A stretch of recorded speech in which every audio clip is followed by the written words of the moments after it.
Hello, everyone, and welcome to the Breaking Barriers to Possibility to Independence. My name is Danielle McGill, Disability Consultant for Empowered Possibilities.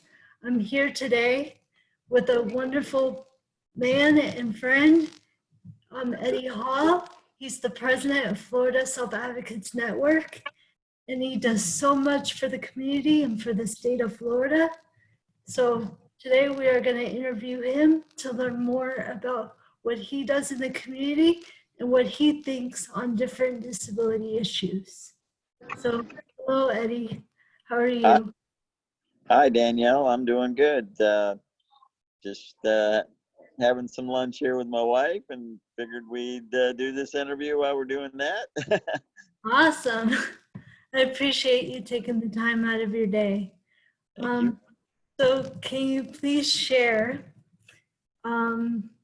what has inspired you to do what you do today as far as an advocate and as a professional with the disability? Well, I was about 8 years old when I got injured in a car accident. Car hit me going about 70 miles an hour, and when we were playing ball one day with my family after I'd moved here from Michigan, and life changed at that point. And I've kind of been an advocate all my life, growing up here in Florida in the 70s. It was 72 when I got hit by the car and had my accident and became disabled. And I had quite a long time of rehabilitation. And in 1973, the school year, I returned to regular school. And doing that was quite a obstacle at that time because there was no ADA, and I was the first one in a wheelchair in the Polk County, Florida area in my school, and in Polk County to go to school, regular school. And so they kind of had to make some changes at the school for me. Accommodate.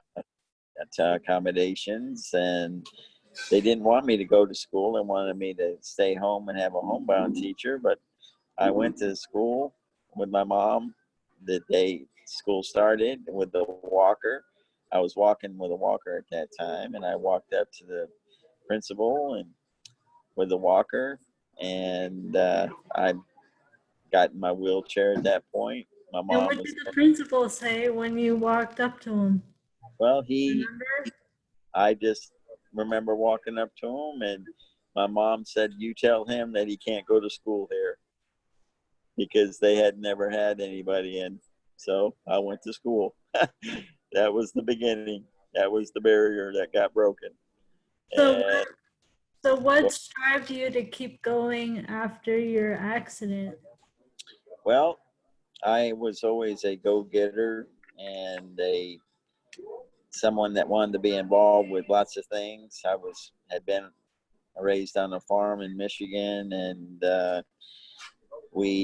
was always getting up at 5 o'clock in the morning, going out in the fields and working on the farm with my uncle, and just used to being involved and being active. And so I just never really lost that mindset after my accident, and that I wanted to be involved. So I went to school, and I was involved and did things just like everybody else.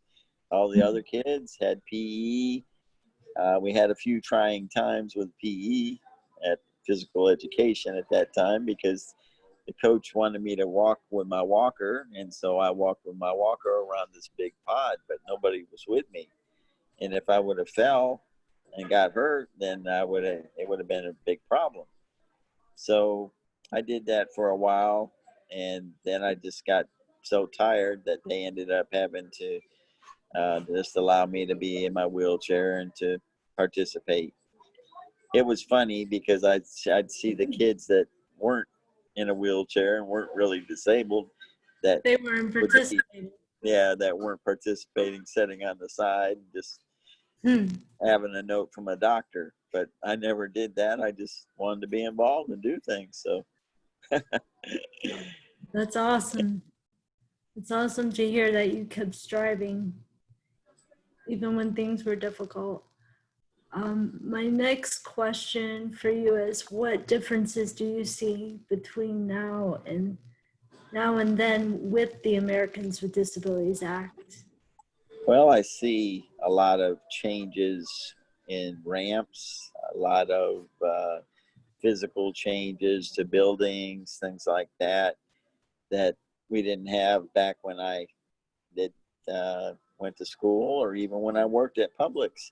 When I started my job there, I was one of the first in a wheelchair to work at Publix, and they had never had anybody in a wheelchair to work at the warehouse level where I worked, and so me being there made a lot of change, made a lot of difference, and caused a lot of things to have to be modified, be changed. And now, after I worked there 26 years and had a great career, but a lot of changes happened during that time. And was it difficult for employers, or Well, for was public, it easy for them to figure out and accommodate? no, they just asked me what I needed and they changed it. So, So it is possible for employers to adapt. sure, it is. It's just that they have to have the want to. Now, sometimes I had to have an injury at work for things to change. Now, it took an injury. Let's put it that way. I didn't have to have one, but accidents happen, and like ramps got made and placed after I had an accident. I had 2 accidents at Publix while I was there. One, I re-broke my left arm. The other one, I injured a toe because of ramps issues that weren't there, and now there's lots of ramps. Very interesting. Very interesting. So employers have to have that insight to want to help people with disabilities. And Yep. it's possible because there's so many myths that it's expensive to accommodate a person with a disability, and that's not true. Right. Most companies get a subsidy from the government to have all these, and some of them don't like to admit that sometimes, and some of them do. Some of them don't know, and you have to educate them. But most of them realize that, or somebody does, and they're just not using the funds or funding they get for that. So what do you see as the biggest barrier for individuals with disabilities today, even after the ADA has been passed 30 years ago? I think knowledge, and the lack of knowledge is the greatest tool. And having that knowledge and sharing that with the employer or the clinic or the city or wherever your community, sharing that with them and giving them that knowledge is the key. Because once they have it, then they can't say, well, we can't do this and that. And advocating or sharing that with them is the key to success. And what is it that you currently do in your community? Well, I know you do lots of things, but if you could pick 3 of the things that you do that you feel that you want people to know about you, share.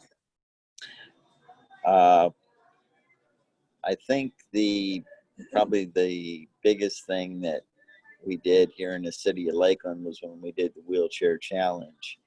And we've done several of those. And during that challenge, what happens is a city commissioners and the mayor and some of the business leaders will get in wheelchairs during that time, and they'll get an understanding of what's happening in what it feels like to be in a wheelchair. And once they're feeling that and they see how hard it is, then they get a realization that, hey, maybe we need to follow the rules And step and it up. step it up. And that's, I think that was one of the biggest achievements we had. Uh, being when I ran for city commissioner, that opened a lot of eyes, because I was the first one ever in the history of Polk County to run for an elected office that was disabled, or I was the first one in a wheelchair, and And that did opened they a lot of see eyes. you? Did they see you for your abilities, or did they see you just as an individual with a disability?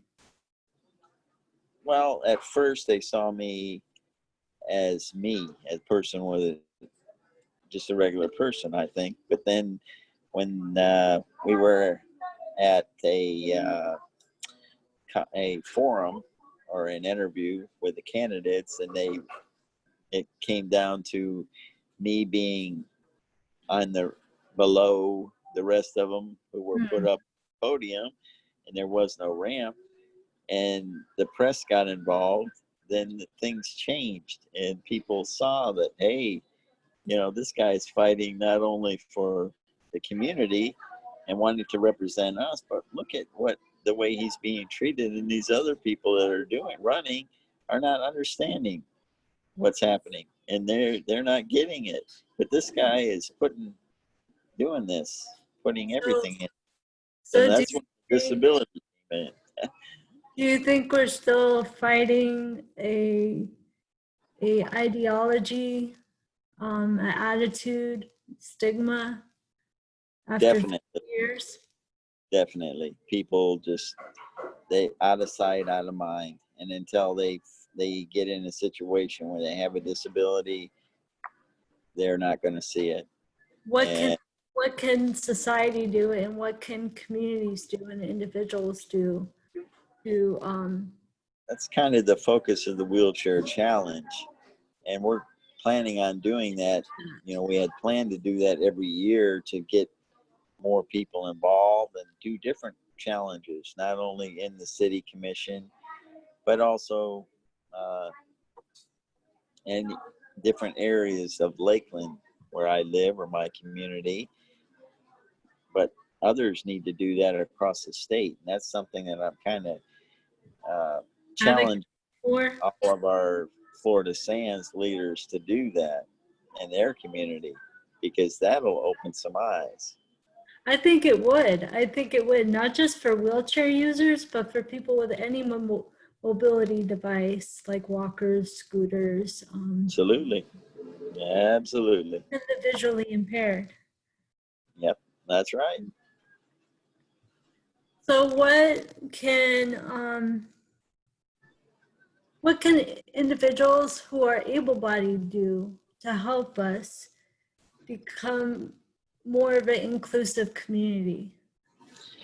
Well, when they participate in a wheelchair challenge or an activity with persons like Special Olympics, any type of activity with persons that have a physical challenge or a mental challenge or IDD, they being involved and being out there is the key for them and for us. We're educating them, and they need to take that education and move forward with making the change happen in the communities. And passing it down to the next generation. Right. So, Absolutely. so that leads into my next question.